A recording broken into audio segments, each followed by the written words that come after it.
اشتريت كتاكيت صغيرة عشان ولادك شبطوا فيهم وحبيت ان انت تاخدهم، تعمل ايه عشان ما يموتوش؟ اول حاجة ما ينفعش تشتري كتكوت واحد او كتكوتين، لا لازم تشتري مجموعة من الكتاكيت عشان ما يحسوش باكتئاب. لازم يكونوا 5 6 8 كتاكيت، ده اقل حاجة تجيبهم. ما ينفعش تجيب كتكوتين بس، ما ينفعش.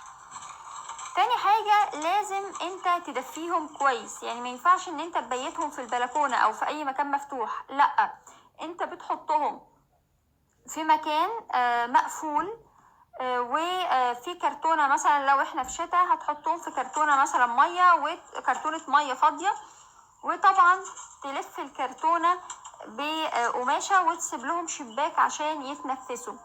ما ينفعش تبيتهم في البلكونة في كرتونة، ما ينفعش، هيسقعوا. لازم جوه أوضة في مكان دافي، بالذات أنا بتكلم عن الشتاء. تاني حاجة لازم تحط لهم عشان ياكلوا علف بادي. علف بادي ده بتجيبه من عند العطار، بيبقى عبارة عن علف بتجيبه، بتروح طحنه في مطحنة الخلاط عشان يبقى عامل كده زي الدقيق، يعني تطحنه خالص وتحط فيه شوية مية تبله عشان الكتاكيت يعرفوا ياكلوه. ده طبق، وطبق تاني تحط فيه شوية مية عشان هما بيشربوا على طول.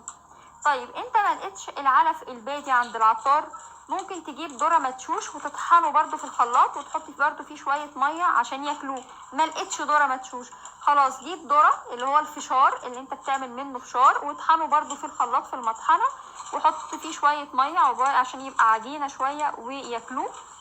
وطبعا زي ما قلت لكم طبق تاني بيبقى فيه كوباية مية، بيبقى فيه مية. طيب لحد دلوقتي كويس قوي. طبعا علشان تحافظ ان الكتاكيت دي ما تموتش، لازم تروحوا اي صيدليه بيطريه قريبه منكم. هتعرفوا ازاي عنوان الصيدليه البيطريه؟ ان انتوا تفتحوا جوجل ماب، اللي هي الخريطه اللي على جوجل، وتشوف اقرب صيدليه بيطريه قريبه منك.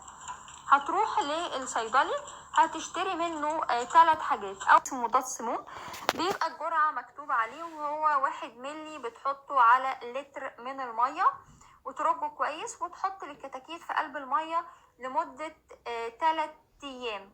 3 أيام المية اللي بيشربوها بتبقى مية فيها مضاد سموم. ليه؟ لأن هم بياكلوا الحاجة اللي هم بيعملوها، لأنهم بيقدروش يفرقوا بينها وبين الأكل عشان صغيرين، فممكن بيسمموا. عشان كده لازم تحط لهم مضاد سموم لمدة 3 أيام. طيب ال3 أيام الأولانيين خلصوا، هتحط لهم بعد كده مضاد حيوي زي كوليستين اللي قدامكم ده، او حاجة تانية اسمها كوكس كيور. ده هتحطوا برضو جرام في لتر مية وتحطهم لمدة برضو 3 ايام.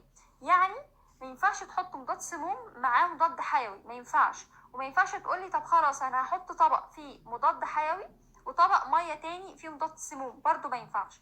اول 3 ايام تخلص المضاد السموم، 3 ايام اللي بعدهم هتحط المضاد الحيوي اللي هو كوليستين، اللي انا شفت اللي انتوا واضح في الصورة ده، او حاجة تانية اسمها كوكس كيور. لحد دلوقتي الدنيا تمام جدا لمدة 3 ايام، بعد كده خلاص هيشربوا المية العادية ما فيهاش اي حاجة. طيب انا دلوقتي لقيت كتكوت وانا بعمل كل ان انت تعمل كل الحاجات دي، ولقيت كتكوت بدأ ان هو يبقى كسول، واقف على جنب بيغمض عينيه، مش راضي يشرب ولا راضي ياكل. ده يبقى كتكوت مريض. لازم نحط له حاجة اسمها امبرول. امبرول ده مهم جدا للكتاكيت، زي ما انا هوريهولكوا. ده اسم الامبرول. بتحطوه في لتر مية 1 جرام، وبترجوا وبتأكلوا بتشربوا منه الكتكوت ده. الامبرول ده طبعا بتجيبه من الصيدلية البيطرية. طيب الكتكوت حطيت له في المية مش راضي يشرب، هتجيب سرنجة من الصيدلية، بتبقى سرنجة صغيرة مخصصة للحيوانات، بتحط فيه المية اللي فيها امبرول، وتروح فاتح بق الكتكوت وحاطط الامبرول ده جوه بقه، اللي هو الامبرول طبعا متدوب في مية. وتحط كمان علف اللي احنا طحناه وتحطه في شوية مية وبرده في السرنجة، وتحطه جوه بق الكتكوت عشان يعيش، لان هو لو سبته كده ولا هياكل ولا هيشرب وهيموت. لو ما عندكوش كل ده، ممكن تستخدموا ليمون وتوم، تبشره في لتر مية وتحط له للكتاكيت كلها. ده بيزود لهم المناعة. بس طبعا الأدوية دي مهمة جدا.